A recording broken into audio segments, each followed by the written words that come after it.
જય સ્વામિનારાયણ। જે તમને હમણાં થોડી વાર પહેલાં ભરેલા કારેલાનો વિડીયો મેં શેર કર્યો, એના કારેલાની ઉપર જે આપણો ચચરો ભાગ હોય છે ને, એનું મમ્મીએ છાલ ઉતારી લીધી અને એ છાલને ગ્લાસથી આમ કૂંટીને એકદમ આવી નાની નાની કરી નાખી કારેલાની છાલ। હવે એના અંદર મમ્મીએ થોડી મોરસ નાખી, થોડા લીલા મરચાં સમાર્યા, થોડો મીઠો સોડા નાખ્યો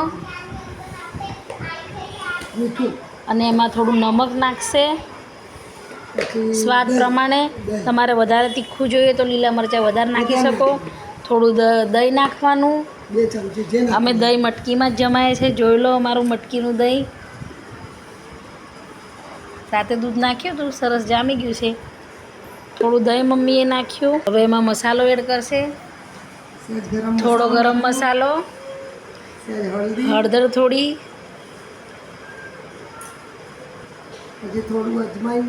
થોડો અજમો, અને આપણે ધાણા જીરું નહીં નાખવાનું ને મમ્મી, ધાણા જીરું નહીં નાખવાનું, અજમો નાખવાનો છે, હળદર અને ગરમ મસાલો, અને થોડું બેસન નાખવાનું, મોરસ, હા, દહીં।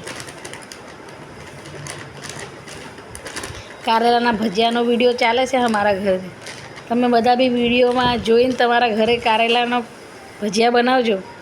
વરસાદ પડે કે ના પડે, આપણે ભજીયા બનાવીને જરૂર ખાવાના।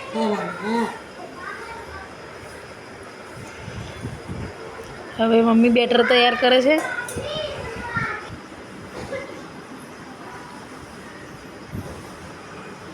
આવી રીતે તમારે મિક્સ કરી લેવાનું બધી સામગ્રી સરસ રીતે। બસ હવે તૈયાર થઈ ગયું છે આપણું ખીરું। હવે તેલ મૂકવાનું અને ભજીયા તળી નાખવાના અને ખાવાના અને મોજ કરવાની। બસ કારેલાના ભજીયા કેવા લાગ્યા કોમેન્ટ કરીને જણાવજો।